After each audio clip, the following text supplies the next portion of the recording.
Hey guys, my name is Matt Rigney, and I'm originally from Picayune, Mississippi, which is a small town in Mississippi about an hour from New Orleans and 45 minutes from Gulfport and Biloxi, which is near the Gulf Coast. After I graduated from high school in 2002 from Picayune Memorial High School, I went to Houston, Texas to live, where I did my undergraduate work at Rice University and got a Bachelor's of Science in Physics. After I finished there, I just moved further into Texas. I think I'm eventually going to become a Texan. And I'm now at Texas A&M as a graduate student studying atmospheric science. I think I chose atmospheric science even though I didn't do my undergraduate degree in that because I find the idea of weather beautiful, exciting, and powerful. My area of research specifically is in hurricanes, and I can't think of a phenomenon that's more powerful and destructive yet beautiful at the same time than hurricanes. One of my great influences in getting into the field was my dad, who's actually also a meteorologist. He does oceanography for the Navy. And ever since I was old enough to read, I think, he had me on the computer and on the internet reading about weather and really getting involved in learning about it. And it was never something that was a burden or a chore for me, but it was something that I enjoyed doing, and I think that carried over throughout my college education. And when I finished at Rice, with my degree in physics, I thought, you know, physics is fun, but I think I enjoy something that's a little more hands-on and something that's a little more realizable in the real world that you can see and that you can actually maybe observe the results of your work. And so I decided I'd go into atmospheric science, and that's where I am now. I'm currently working on writing my master's thesis, and I plan on defending that, which is where I give an oral presentation to my professors. They critique it and say whether I've passed or not, and so I should get my master's degree in December. After that, I'll continue on to do research with another professor actually studying tropical rainfall and the dynamics of tropical rainfall to get my PhD. I think some of the important things when you get into graduate school and some of the differences between undergraduate and graduate school. Firstly, when you get into graduate school, you're really focusing your effort and your research into one area. Whereas as an undergrad, I took courses in English and history. I took 2 years of Chinese language classes. And then on the side, I played in a band, and all that was while I was doing my physics coursework. As a graduate student, I don't take English classes or history classes or any of those other types of classes. I solely focus on my area in atmospheric science. I've taken classes in atmospheric dynamics, atmospheric physics and radiation, atmospheric chemistry. But the overarching theme is these all have to do with atmospheric science, and that's really where the focus is. I think another difference that I've found is that graduate school is a lot of hard work, even compared to undergraduate, my undergraduate education. I consider my undergraduate education to be, it was definitely a stringent time for me, and the time that I had to work hard and really apply myself. But when I got to graduate school, I really discovered what hard work was, and I've put in a lot of long hours to get where I am. But it's been definitely worth it. Some of the coursework that you might encounter if you went into atmospheric science as an undergraduate, you'd start out with some basic math courses and some physics courses, and maybe a little bit of chemistry. Atmospheric science is what they call an applied science or an applied physics discipline, and it's an area where you really have to apply the basic physical principles of the world to learn more about cold fronts and warm fronts and clouds and hurricanes and tornadoes. And all those are interesting areas, but to really understand those, you have to have a good foundation in the sciences. So if you become an atmospheric scientist, you'll definitely have to do your share of physics and math courses.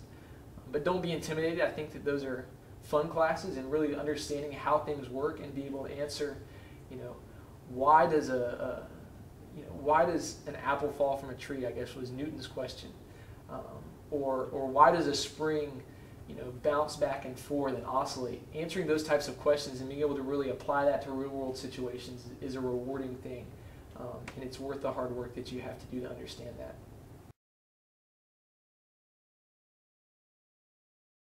Hey guys, welcome to my lab. We're now on the 10th floor of the Oceanography Meteorology building. Unfortunately in a windowless room, so I don't get the nice views of College Station. I just wanted to give you a short introduction to my research, which is on hurricanes and doing numerical weather prediction, which is where I do programming and use computer models to predict hurricanes and try to improve forecasts of hurricanes. So just a quick introduction to what I do. Specifically, my master's thesis is on Hurricane Umberto, and we're going to use a chalkboard right here to kind of give you a quick introduction. Hurricane Umberto was a hurricane that came ashore last year in 2007 near the Texas-Louisiana border. And the reason it's of special interest is because it went from being nothing but just a unorganized area of showers and thunderstorms off the coast of Texas to a hurricane with 90-mile-an-hour winds in less than 24 hours. That's quicker than any other storm in the history, or in recorded history. So what basically happened leading up to that event was we had a cold front that just swept from the north and off the coast of Louisiana and Texas, Alabama, and Florida, and it left behind a disorganized area of showers and thunderstorms over in the eastern Gulf of Mexico. And as the nice high-pressure area with nice weather built in, that area of thunderstorms started to move to the west. And as it drifted west across the Gulf of Mexico, it became a little better organized until they named it Tropical Storm Umberto about 200 miles southeast of Galveston on September 12, 2007. And then quickly intensified and came ashore with 90-mile-an-hour winds, as I said earlier. Now, what I specifically want to do is understand, why didn't any of the computer models that we used at the time predict that it would become such a strong storm? Most of them had it staying with 40-mile-an-hour winds, 50-mile-an-hour winds. Some of them maybe 60, but none of them 90, which is a pretty strong hurricane and did some major damage along the coast. So what I do is called data assimilation. And those are two big words, but it basically means that we're taking all the available sources we have about the atmosphere. We can observe temperature, we can observe pressure through different means, through satellites and through what they call dropsondes, which are just instruments they drop from airplanes. And I want to combine all those in the best possible way so that we can get the best idea of what the atmosphere looks like at any particular time. And the reason that's important, maybe you've heard of it before, it's called the butterfly effect, or predictability, or chaos. And the atmosphere is very sensitive to the way that it started the initial conditions. And so if you change how the atmosphere is by just a little bit, you get drastically different outcomes. And so if we can refine and make our estimates of what the atmosphere is actually like at a particular time when we start our computer models, then we can better predict how storms will evolve. So that's the question I want to answer in my thesis, and if y'all want a copy, y'all can actually have a copy of my thesis. I'm finishing it up this Friday. So that's a little introduction to my research, and I'm looking forward to seeing y'all, and be formulating questions for me, and I'll be looking forward to answering them.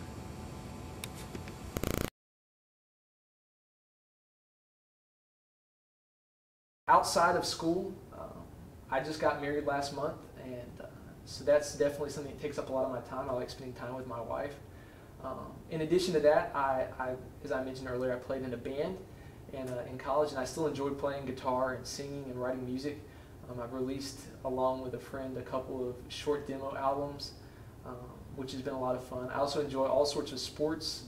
My current passion is playing golf, and I have dreams of becoming a professional golf instructor, but those I think are going to be put on the back burner eventually. Other than that, I enjoy reading a lot. I also enjoy eating and cooking, but I think that's pretty much anyone who enjoys good food would enjoy eating and cooking.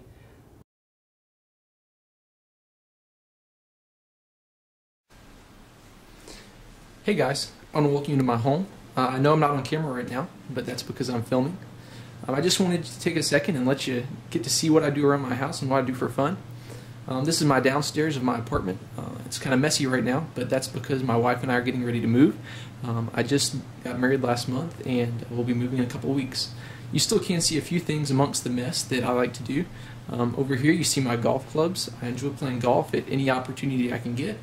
And so if you happen to be walking around golf courses in town, and Brian or at A&M, there's a good chance you'll see me. Around the rest of the downstairs, you can see Guitar Hero. I love playing Guitar Hero. And then over here is our wedding presents and boxes as we get ready to move. And most of this is kitchen stuff. Like I said earlier in the video, or maybe you'll see it coming up, I enjoy cooking and making good meals for my wife and I. So if you'll turn around and follow me upstairs, we'll go check out where all the fun stuff is. And up the stairs we go.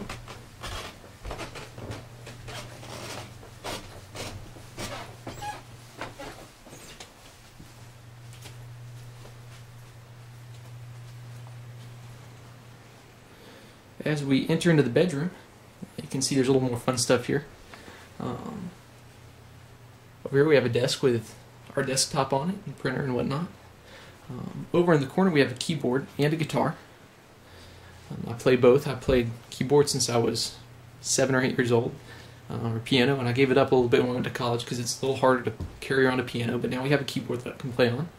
And I also picked up guitar when I was a freshman in college, and I've been playing since.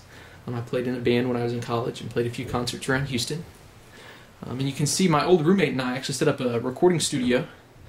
Up here on the left and right side of the computer are our studio monitors where we can listen to our music as we mix all the audio and all the tracks. And we actually have, let me reach down here.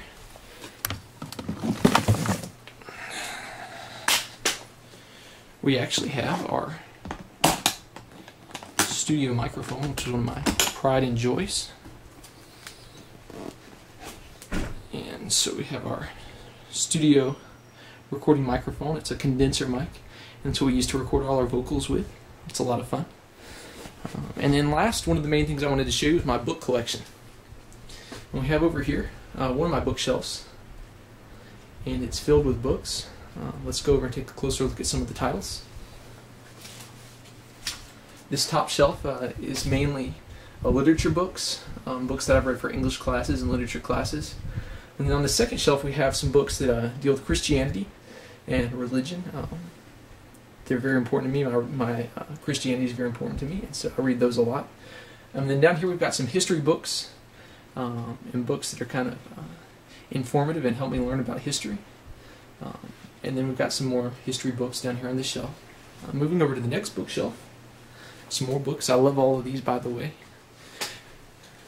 This is my bookshelf with all my textbooks on it. On this top book we have books that deal with physics. My undergraduate degree is in physics, and so these are all from classes that I took as undergrad. And then moving down we have my meteorology books, which are books that I use now for my graduate degree. And on the bottom we have books that I've used but aren't in physics or meteorology, such as chemistry and statistics and electrical engineering. And so you can see all of these are a wide variety of science topics, and they've all been topics that I've enjoyed and that I use on a daily basis. And then over here on this third bookshelf we have some of my nicer books, or at least nicer looking books. Fiction, Greek mythology, dictionaries, and things like that. So those are some of the things that are important to me and some of the things that I do in my spare time. I hope y'all are looking forward to asking me about more of my hobbies and things that I do, and I'll look forward to seeing y'all soon. Bye. Other than that, I'm a pretty laid-back guy and like to relax and just have a good time with friends and with family. And I look forward to getting to meet y'all and getting to know you better throughout the school year.